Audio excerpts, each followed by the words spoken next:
Malcontent, I want to talk to you about three different. Header says vehicular assault. However, that's just in the interest of keeping things brief on that card. Two of them technically aren't vehicular assaults. But I would want to talk to you. You'll see me glancing down because I have a long list of names to this story, and I want to get these names right, and I want to get these stories right. This is a story of Jason Ravensborg out of South Dakota, of Tammy Packard in Bothell, and of Alec Gajos. And of those three names for our local audience, probably one resonates. Alec Gajos. I want to start off by listing three more names, which is Joseph Bover, Carson Cox, and Sarah Foxheath. I want to start by saying that their lives mattered. Their lives had value. All three of them are dead. Jason Ravensborg out of South Dakota struck Joseph Bover in his car, and he kept driving. Joseph Bover died in a ditch on the side of the road in South Dakota. What makes this even more disturbing is Jason is the Attorney General of the state of South Dakota. He came back 15 hours later under the banner of, I wanted to remove the deer carcass from the road. And upon discovering the human body, called authorities. There's been a very lengthy investigation. Jason volunteered for a blood alcohol test almost 20 hours after he struck Joseph. And what a shock, his blood alcohol was 0.0. Jason is facing 3 misdemeanor charges in South Dakota this week, and there is talk about potentially, ironically, impeaching him out of his job from Attorney General. The South Dakota legislature is controlled by Republicans, and it's Republicans talking about impeaching him. The next name on this list is Alec Gajos. Alec Gajos struck Carson Cox and Sarah Foxheath, who were walking on the side of the road on 524 in Bothell, Washington.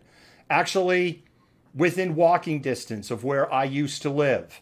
Where Alex Gajos was arrested is a store, a 7-Eleven, that I used to walk to frequently for things like a half a gallon of milk. Alex Gajos was arrested, and he did the exact same actions as Jason Ravensborg. Instead of going, well, I thought I hit a deer, he said, well, I thought I hit a trash can. And he went to work like nothing happened. And if you go and you Google and you look at the picture of Alex's damage and you look at the picture of the damage to Jason's car, they're almost identical. But there's one key difference to this story. Alex Gajos was tracked down like the dog that he is and the dog that he deserved to be tracked down of. And he is sitting in jail for the murder of 2 people. Jason Ravensborg in South Dakota, the Attorney General of that state, is home with his wife and family, facing 3 misdemeanor charges. Now, there was another name that we talked about in here, which is Tammy Packard. Tammy Packard is the woman that drove her car through a peaceful protest in Bothell a couple of weeks ago. And then Tammy Packard claimed that she was the victim. She was scared and she was confused, and they were coming at her, when the video on the scene doesn't support that at all.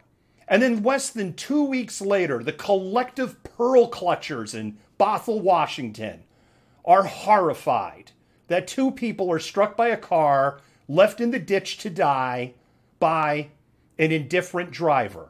What happened to, well, you should stay out of the road if you don't want to get hit.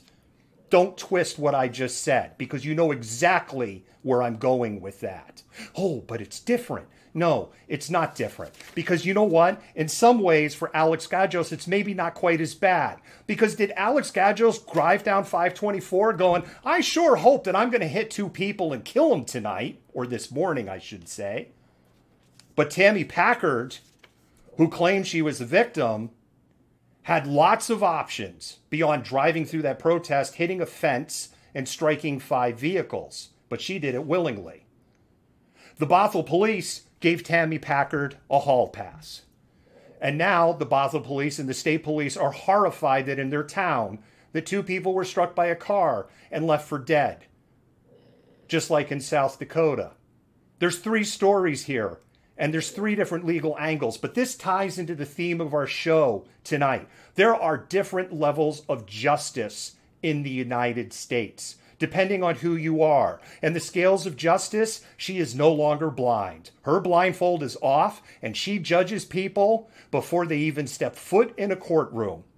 Jason Rasenborg has been judged as a good guy, basically. He just made a terrible mistake. Now, if you and I hit somebody and left somebody dead on the side of the road, and then 15 hours later went back and then claimed that we hit a deer and we thought it was, and then we said, okay, we're going to submit to a alcohol test now that 15 hours have gone by, and then authorities drag their feet 5 more hours to do the blood draw to come up with 0.0, because if his blood alcohol was below 4.0, when he killed Joseph Bover, married, 55, then of course his blood alcohol is 0.0. Make no mistake about it. He's getting that hall pass in South Dakota because he's the attorney general. Make no mistake about it. Alec Gajos is getting nailed to the wall because he's an average slob like you and I, which is not to minimize the death of Carson or Sarah, but it is the hypocrisy of the legal system. And Tammy Packard, with her Facebook page full of hate against Black Lives Matter and black people, is snug as a bug in a rug in her home tonight, knowing she will never get charged and got away with the crime that she got away with. If you live in Bothell and you go, right on, Tammy Packard, and in the next breath, you hope that Alex Gajos burns in hell, you are a hypocrite. And there is no other way to put it. If you are defending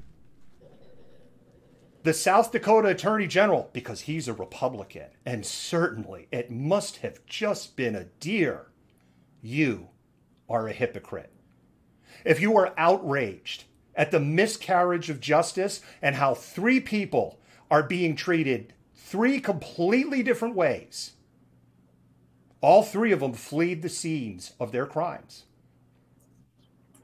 2 of them killed people. 1 of them, we don't know intent in their heart, but certainly, based on their Facebook postings, had intent in their heart to send a message to peaceful protesters.